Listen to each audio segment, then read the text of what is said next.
예수님 안에 거하는 제자들의 공동체란 제목으로 하나님 말씀 함께 나누겠습니다. 오늘 말씀에서 예수님은 성부 하나님, 성자 예수님, 그리고 예수님의 제자들의 관계를 비유적으로 표현하여 말씀해 주십니다. 포도나무 가지 비유라고 할 수 있지요. 이 교회학교, 주일학교를 정상적으로 이렇게 졸업하신 분들은 수도 없이 들었을 만한 그런 비유입니다만은 그 예수님께서 가장 중요하다고 할까요? 다락방 강화, 예수님 십자가 지시기 전에 주셨던 말씀의 핵심적인 비유라고 할 수가 있겠습니다. 성부 하나님은 농부가 되시고 그리고 성자 예수님은 참 포도나무라고 하시면서 그 예수님의 제자들은 그 참 포도나무의 가지다라고 말씀을 하셨습니다. 그런데 하나님께서 이 가지에게 예수님의 제자들에게 바라시는 것은 무엇인가 하면 크게 보면 두 가지로 볼 수가 있겠습니다. 첫 번째는 참 포도나무이신 예수님께 붙어 있는 것, 이것을 원하셨습니다. 참 포도나무의 가지가 붙어 있는 것처럼 예수님의 제자는 예수님 안에 거해야 된다. 그러면서 예수님께서 내 안에 거하라 라고 거하다라는 말을 매우 많이 오늘 본문에서 반복을 하고 있습니다. 두 번째는요, 예수님 안에 거하면 두 번째 기대하시는 것은 참 포도나무의 열매를 맺는 것, 이것을 기대하십니다. 예수님의 제자는 하나님 앞에서 맺어들 열매를 기대하신다라고 볼 수 있죠. 그런데 다른 열매가 아니라 참 포도나무의 열매를 맺는 것을 기대하십니다.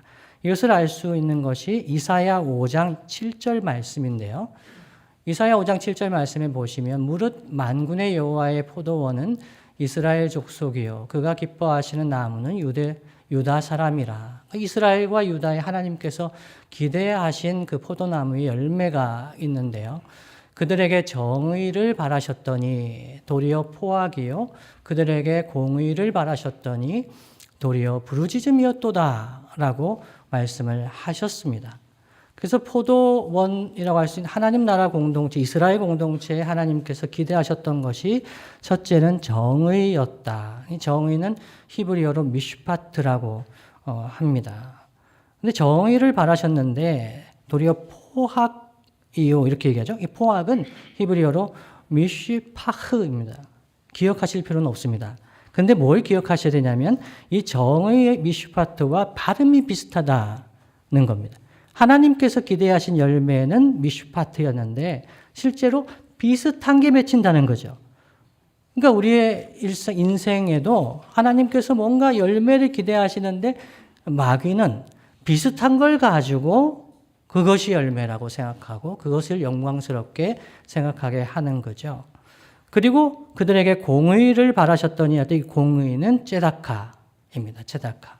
의로운 관계를 바라신 거죠. 바른 관계를 바라셨어요. 그런데 도리어 부르짖음이었도다 할 때 이 부르짖음은 츠아카입니다. 째다카를 바라셨는데 츠아카를 맺었다. 이것은 말장난이라고 할 수 있습니다.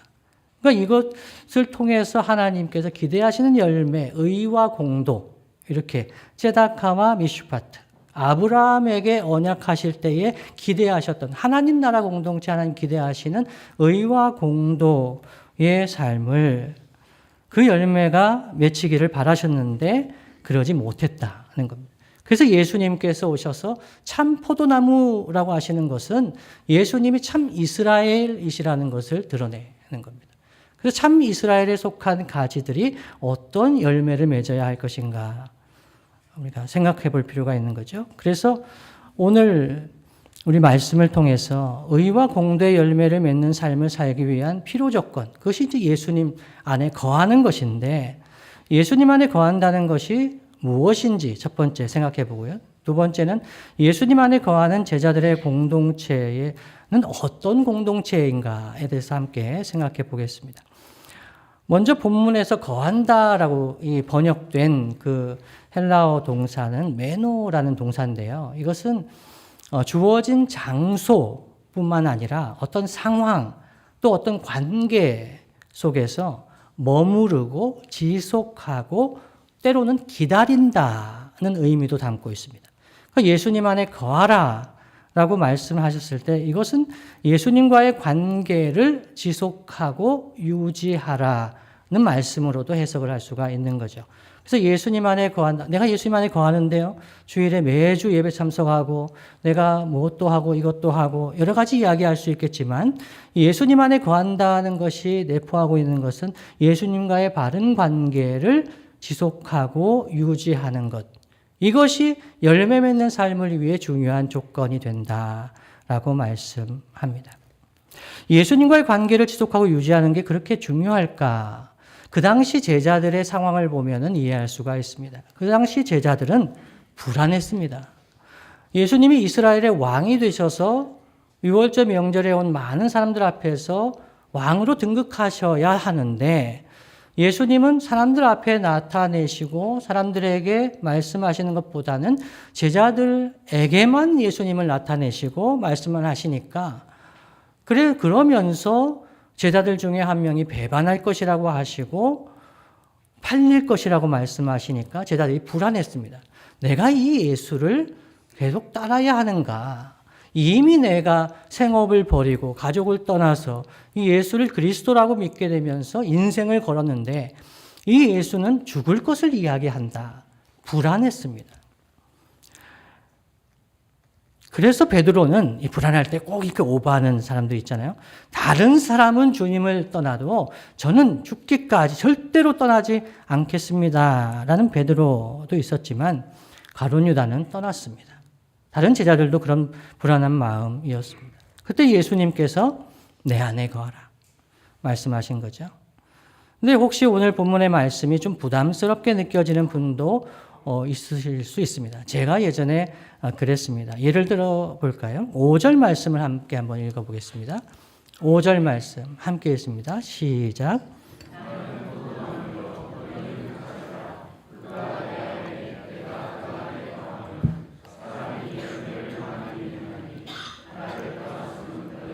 아무것도 할 수 없습니다. 이게 약간 강압적인 의미로 들릴 때가 있었습니다. 제가 청년 때 나는 예수님 믿는 거 아니면 이것도 하고 저것도 하고 이런저런 이런 열매 저런 열매 많이 맺으면서 살 수 있을 것 같은데 내가 예수님 믿는 것 때문에 이것도 못하고 저것도 못하고 이렇게 사는 것 같다라는 생각을 한 적이 있습니다. 주님은 열매를 많이 맺을 거라고 하시고 나를 떠나서는 너희가 아무것도 할 수 없을 거라고 말씀을 하시는데 제 마음에는 주님 때문에 이것도 못하고 저것도 못하는 것 같습니다. 라고 생각한 적이 있었습니다. 도대체 예수님 안에 거하는 것이 무엇이길래 예수님의 안에 거하지 않고 좀 자유롭게 살고 싶은데 그것이 무엇이길래 예수님 안에 거하면 열매를 많이 맺는다고 하실까요? 그리고 어떤 열매를 맺을까요? 예수님을 떠나서는 아무것도 할 수 없다고 하시는데 과연 그럴까요? 예수님 안에 거한다는 것에 대해서 오늘 함께 생각해 볼 때요. 첫 번째는요. 우리가 예수님 안에 거하면 예수님의 말씀이 우리 안에 거합니다. 우리가 예수님 안에 거하면 예수님 말씀이 우리 안에 머무릅니다. 이것이 첫 번째입니다. 7절 말씀인데요. 제가 읽어드립니다. 너희가 내 안에 거하고 내 말이 너희 안에 거하면 무엇이든지 원하는 대로 구하라. 그리하면 이루리라 말씀합니다. 우리가 예수님 안에 거한다 할 때 우리가 경험할 수 있는 현상이 무엇이냐면 예수님 말씀이 내 안에 거하는 겁니다. 내 안에 머무르는 겁니다. 다른 말로 하면 예수님 안에 거하지 않을 때는 내 안에 말씀이 머무르지 않습니다. 말씀이 다 그냥 흩어져 버립니다.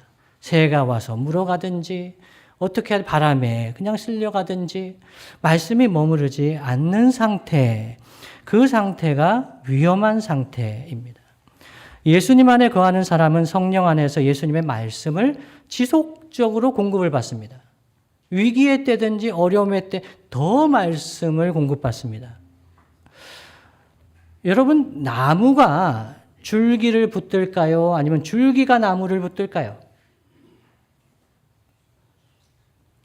줄기가 나무를 붙드는 것 같지 않습니까? 바보 같은 질문이죠. 예. 줄기가 가지를 붙들죠. 나무가 가지를 붙들죠. 가지가 이 나무 줄기를 떠나면은 덩굴 떠나면 살 수가 없는 거 아니겠습니까? 근데 우리는 예수님 안에서 착각할 때가 있어요. 내가 교회를 세우는 것처럼, 내가 교회를 붙들고 있는 것처럼, 주님의 몸을 하나님 나라를 내가 뭐 이렇게 하는 것처럼.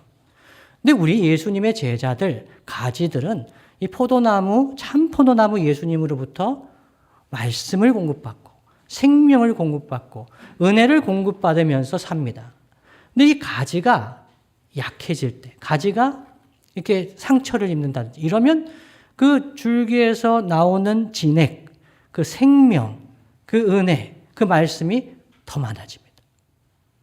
붙들어야 되니까요. 그래서 참 포도나무 예수님은 연약한 가지들 있을 때 붙드십니다. 특별히 말씀으로 붙드신다. 그래서 말씀을 보내어 위경에서 건지신다는 말씀을 너무너무 좋아합니다. 그 말씀을 우리가 받을 때 하나님의 뜻을 깨닫게 됩니다. 그 하나님의 뜻을 깨닫고 기도하게 됩니다. 근데 하나님의 응답이 있습니다. 이런 과정을 겪으면서 우리의 신앙이, 믿음이 견고해집니다. 정말 연약한 성도인데 아직 예수님 잘 모르는 것 같은데 위기의 때, 어려움의 때에 기도합니다.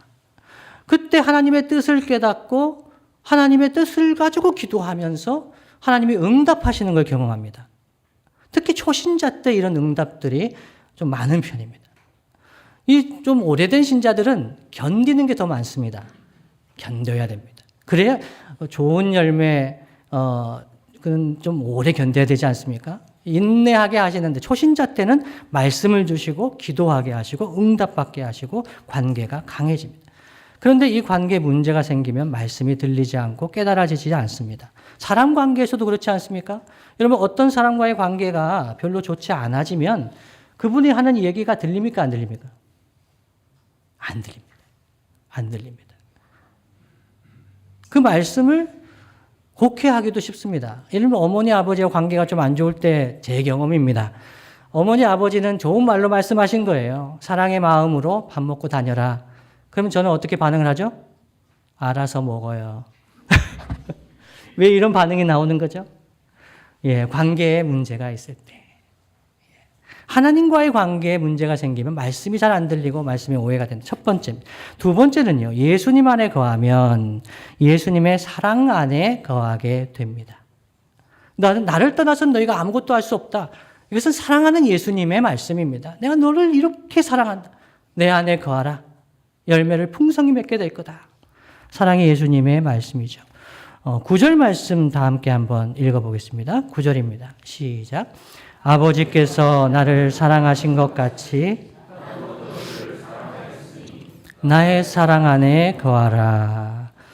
내 안에 거하라 하신 예수님은 내 사랑 안에 거하라 하시는 말씀인데요. 그렇다면 예수님의 사랑은 어떤 사랑일까요? 예수님의 사랑은 죄인에 대한 사랑이었습니다. 사랑받을 만해서 예수님이 사랑하신 것이 아닙니다. 로마서 5장 8절 말씀 제가 읽어드립니다. 우리가 아직 죄인 되었을 때에 그리스도께서 우리를 위하여 죽으심으로 하나님께서 우리에 대한 자기의 사랑을 확증하셨느니라 말씀합니다. 하나님이 우리를 사랑할 만한 사람이 되게 하셔서 예배 생활하는 거 보고 선을 행하는 것을 보고 너 이 정도면 내가 사랑할 만하다. 예수의 제자라고 할 만하다라고 해서 사랑하신 것이 아니라는 거예요. 우리가 아직 죄인 되었을 때, 죄와 허물로 죽었을 때, 하나님 멀리 탕자와 같이 멀리 떠나버렸을 때 하나님이 사랑하셨다는 겁니다. 그래서 십자가를 지셨다는 거죠. 그래서 예수님의 이 사랑 안에 거하라는 겁니다. 신앙생활 하다 보면 딴 생각이 듭니다. 내가 이 정도 되니까 하나님 날 사랑하실 만한가 보다.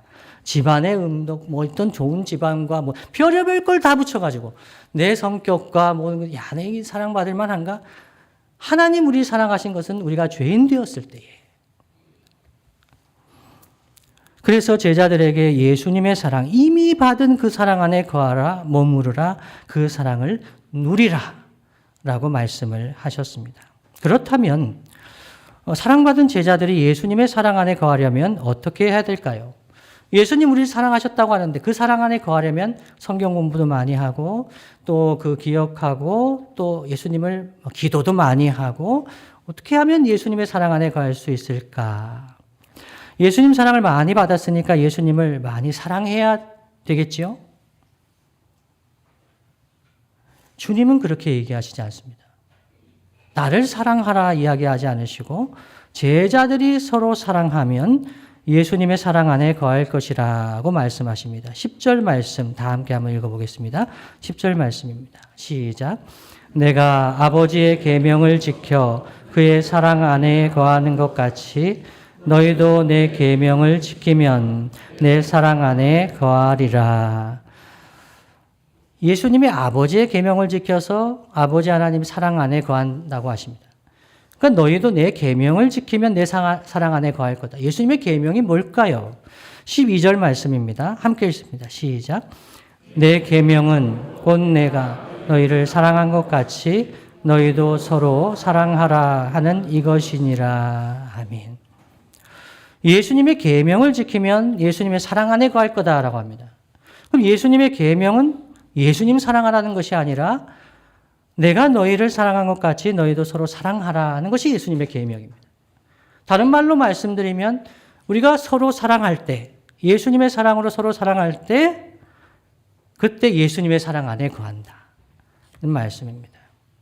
제자들이 서로 사랑하는 것이 예수님을 사랑하는 것이다. 라고 말씀하시고 그러한 제자들의 공동체에 주님께서 스스로 나타내실 것이라고 말씀하십니다. 요한복음 14장 21절 말씀입니다. 함께 읽습니다. 시작. 나의 계명을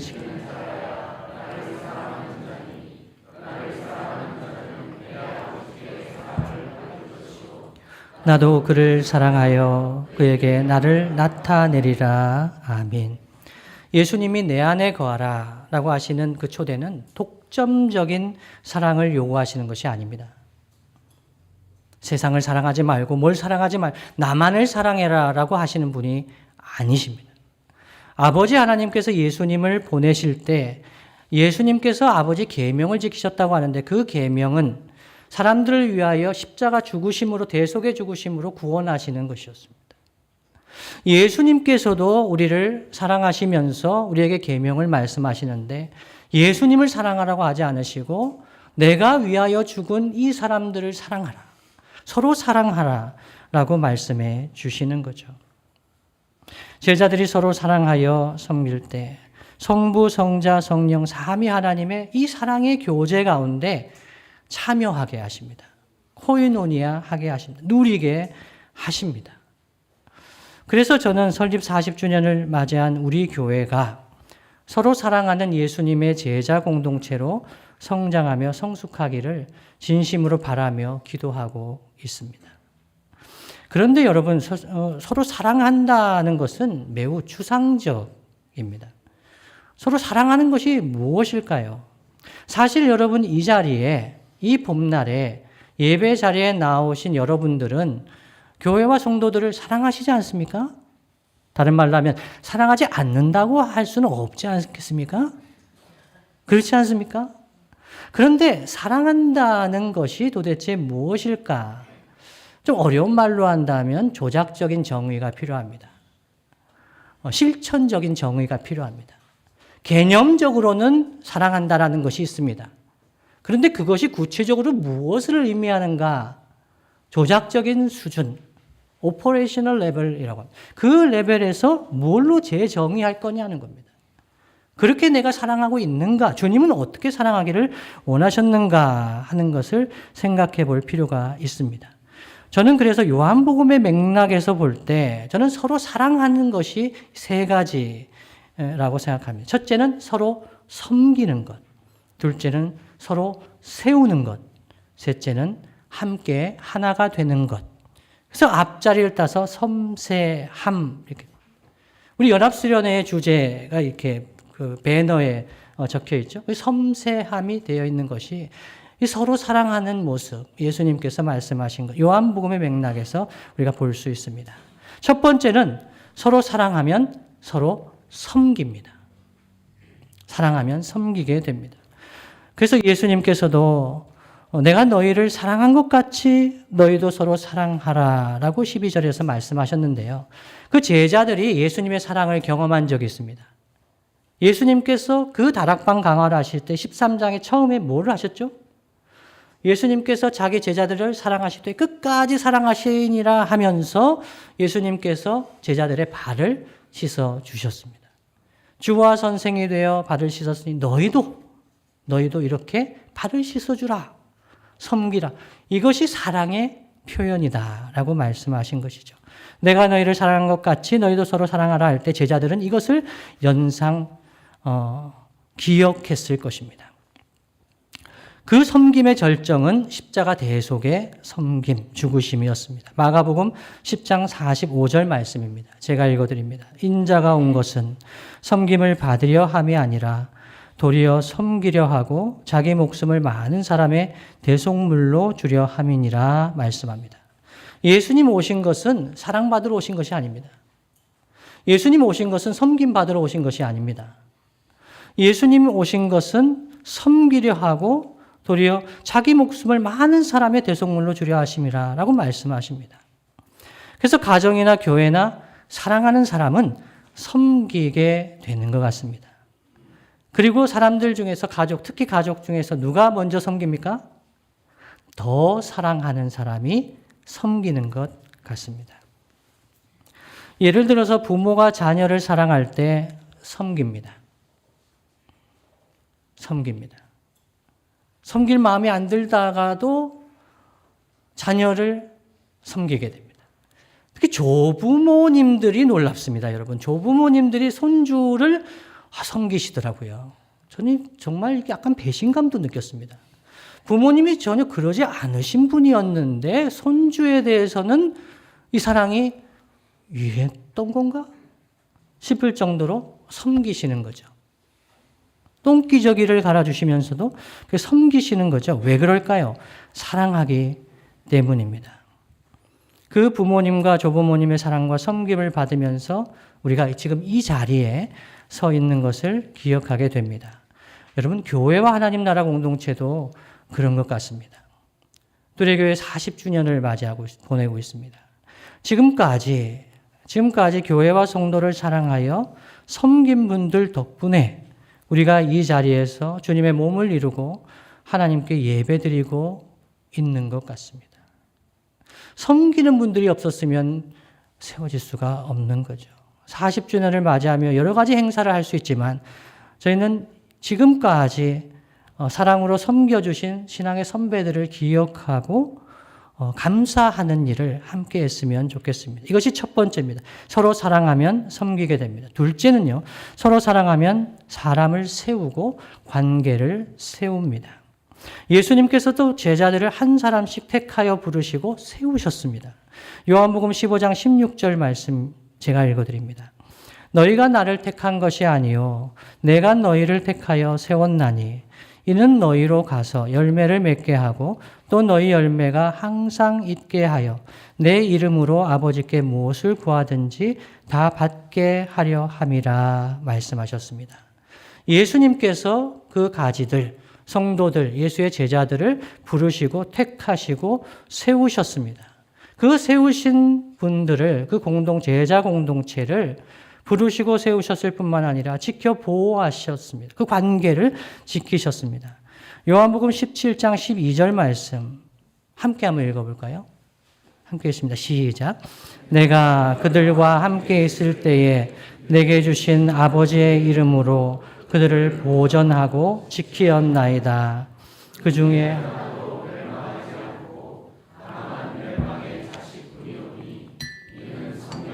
응하게 하려 함이니이다. 아멘.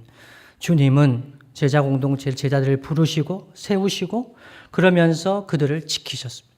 보존하셨습니다. 지금은요, 성령께서 예수의 제자 공동체를 세우십니다. 에베소서 2장 22절 말씀 제가 읽어드립니다.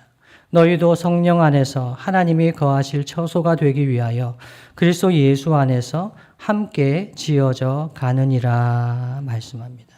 우리 눈에 보이지 않아도 사람들이 세우는 것 같아도 성령께서 우리 교회 공동체를, 제자들의 그 관계를 지키시고 세워가신다는 것입니다. 둘의 교회는 지금까지 3번의 분립을 경험했습니다. 1986년에 설립된 후에 3년 만에 1989년에 지금의 나눔교회인 탄포리 교회를 분립했습니다. 2007년에는 김포의 주님의 보배교회를 분립했죠. 2019년 최근에는 고향의 하나둘의 교회를 분립하여 세웠습니다. 이 일이 보통 일은 아니었습니다. 어려운 일이었습니다. 왜 힘든 일이 없었겠습니까? 그런데 어떻게 지금까지 형제교회의 관계를 유지하고 있을까요? 서계수 장로님은 주보 글을 오늘 주보 여러분 보시면 분립은 안 했으면 좋았겠다라는 생각을 이렇게 얘기하시는 분도 있으시죠. 그 당시에도 그랬습니다, 여러분. 그 당시에도 일을 꼭 해야겠는가? 분립하면서 여러 가지 어려움을 겪었습니다. 대출이자를 갚아야 했습니다. 많은 분들이 그것을 고통을 분담을 했습니다. 신앙의 선배님들이자 여러분입니다.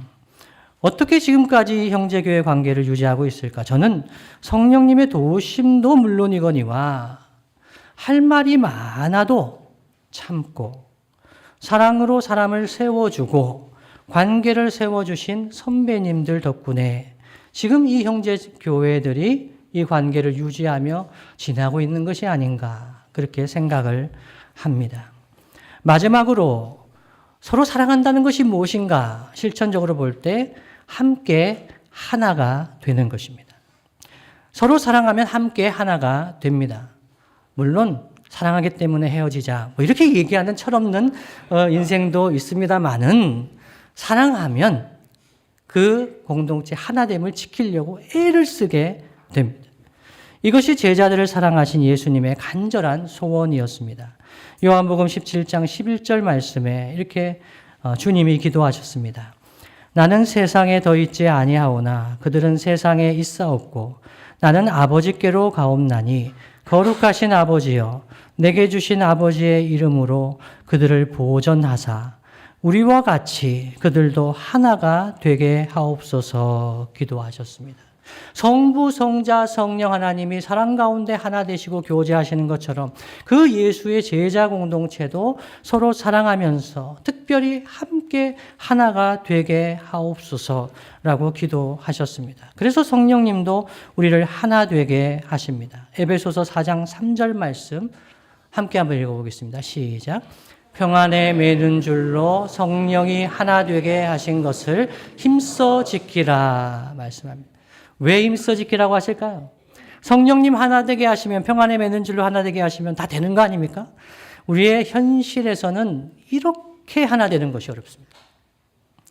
분립개척을 한 교회들은 많습니다. 근데 분립개척을 하고 형제교회 하나됨을 누리면서 교제하는 교회 그리 많지 않습니다. 이민교회는 분립하고 나서 원수가 되는 교회들도 많습니다. 그것을 자위하기 위해서 세포 분열을 하듯이 우리는 그냥 성장하면서 분열한 거예요. 이렇게 위안을 삼는 교회들도 있습니다. 그러나 주님의 소원은 주님 안에 그리스도 예수 안에서 하나 되는 것입니다. 하나됨이 왜 그렇게 중요할까요? 그것은 그래야 예수의 제자 공동체가 하나됨을 경험해야 아버지께서 예수님을 보내신 것과 우리를 사랑하신 것을 세상이 알 수 있기 때문입니다. 요한복음 17장 23절 말씀 함께 한번 읽어보겠습니다. 시작. 곧 내가 그들 안에 있고 아버지께서 내 안에 계시어 그들로 온전함을 이루어 하나가 되게 하려 함은 아버지께서 나를 보내신 것과 또 나를 사랑하심 같이 그들도 사랑하신 것을 세상으로 알게 하려 함이로소이다. 아멘. 전도를 해보면 압니다. 전도를 해보면 전도를 받는 분들과 대화하다 보면 항상 나오는 것이 무엇이냐면 성결교와 장로교는 뭐가 달라요? 순복음교회와 장로교회는 뭐가 달라요? 왜 이렇게 나누어져 있는지, 다른 말로 하면 하나가 되지 못하는지에 대해서 궁금해합니다. 교회에 와도 그렇죠. 여러분이 어느 교회에 세가족으로 갔을 때 그 교회의 성도들이 모래알 같다고 생각해 보십시오. 서로 사랑하지 않습니다. 그러면 그 교회를 통해서 아버지 하나님께서 예수님을 보내셨고 우리를 십자가의 사랑으로 사랑하신다는 것, 이것을 알 수가 없다는 겁니다. 성경의 말씀이 진리의 말씀인지, 예수님이 어떤 분이신지, 아직 예수님을 알지 못한 사람들이 어떻게 알 수가 있겠습니까? 예수의 제자 공동체를 통해서, 예수님 안에 거하는, 서로 사랑하는 예수의 제자 공동체를 통해서 그들이, 하나님 계시는구나. 예수님의 제자들은 이렇고 예수님은 그럼 사랑이시겠구나. 그것을 알아갈 수가 있는 것이죠. 네 개의 형제교회는 지금까지 이 하나됨을 지키기 위해서 강단 교류도 하고 연합수련회도 하고 여러 행사들을 함께하며 힘써 왔습니다. 성령이 하나 되게 하시는데 그냥 다 하나 되면 좋겠는데 현실 속에선 그 하나됨을 누리며 나누기 위해서는 힘을 써야 된다는 것이죠. 왜 그랬을까요? 신학의 선배들은. 그냥 개교회를 이루어서 그냥 부흥 발전하면 되는 거 아니겠습니까? 저는 감히 미루어 짐작하건대 그 당시 한국교회에 만연해 있던 것이 개교회 중심주의였습니다. 그냥 우리 교회 부흥에서 발전하면 이웃교회가 어떻게 되든지 별로 신경을 안 썼습니다. 그러다 보니까 공교회성, 우리가 주님 안에 한 형제 자매인 것을 잊어버리게 되고 그래서 많은 문제들을 경험했습니다. 그래서 이 개교회 중심주의를 어떻게 하면 극복해 볼까? 먼저는 우리가 대형교회를 지향하는 것을 그만두자. 건강한 교회를 세워보자. 그러면서 어느 정도가 되면은 분립할 생각을 하셨습니다. 그게 쉬운 일도 아니고 그렇게 좋은 일도 아닌 것 같습니다. 그런데 그렇게 하셨던 것은 공교회 하나됨을 누리며 한국교회에 선한 영향력을 끼치기를 기도하셨던 신앙의 선배들의 노력이 있었다라고 생각합니다. 그런데 세대와 세대를 거듭하면서 형제교회와 형제교회 성도들 잘 모르는 분들이 많아졌습니다. 특히 청소년과 청년들은 이전 세대를 기억을 할 수가 없습니다. 잘 모릅니다. 함께한 기억들이 별로 없습니다. 우리 교회가 다른 교회 뭐가 다른가? 형제교회가 함께 만나는 것이 뭐가 그렇게 중요한가? 그런 세대가 생겼습니다. 더 늦기 전에 서로에게 남의 교회가 되기 전에 남의 교회를 하지 않습니까? 주님의 교회인데 남의 교회라고. 그래서 형제교회가 함께 만나야 되겠다고 생각했습니다. 그래서 연합수련회를 준비하고 있습니다. 근데 연합수련회를 이야기하니까 참석하겠습니다라는 분보다는 이래서 못 갑니다. 저래서 못 갑니다. 미리 말씀드리는데 저는 못 갑니다. 라고 하는 분들만 계속 늘어나고 있습니다. 왜 그럴까요? 이래서 하자고 하는 겁니다. 이렇기 때문에 연합수련회를 하는 겁니다. 왜 함께 모여야 하는지, 우리 형제교회들이 어떠한 40년을 겪어왔는지, 무엇을 위해서 하나님 나라를 섬기고 어떻게 섬기고 있는지, 얼마나 귀한 존재인지 잊혀지고 있기 때문에 더 늦어지기 전에 우리의 자녀들과 청년들이 이것을 함께 기억했으면 좋겠다. 이 하나님 나라의 이야기에 함께 동참하며 참여하는 그런 우리 후배들이 되었으면 좋겠다. 이런 마음으로 연합수련회를 준비하고 있습니다. 물론 힘든 일입니다. 왜 이 재정을 여기에 투여해야 될까? 저도 그렇게 하고 싶지 않습니다. 그러나 이러다 보면 더 만날 것 같지가 않습니다. 솔직한 마음입니다. 그래서 섬기고 세우며 함께한 지난 40년을 기억해보고 우리 다음 세대와 청년들도 우리 교회를 통해 이어지고 있는 하나님 나라의 이야기가 무엇인지는 알아야 되지 않겠습니까? 그것을 실제로 볼 수 있어야 하지 않겠습니까? 그것에 동참하기를 기도하면서 준비하는 자리가 연합수련회의 자리입니다. 저는 이 귀한 자리에 꼭 함께 해주시기를 간곡히 부탁을 드립니다. 40주년 기념 형제교회 연합수련회 단체 사진을 저는 액자로 만들어서 제 책상 위에 항상 놓고 기도할 겁니다. 말씀을 마무리하겠습니다. 주님이 사랑하시는 성도 여러분, 포도나무의 영광은 어디에서 나타날까요? 포도나무가 영광스럽다. 영광은 어디에서 나타날까요? 1번 농부. 농부가 대단한 농부니까 그렇게 될까요? 포도나무 덩쿨일까요? 아니면 가지일까요? 포도나무의 영광은 가지에 나타납니다. 가지에 꽃이 피고 가지에 열매가 맺힙니다. 가장 연약한 곳입니다.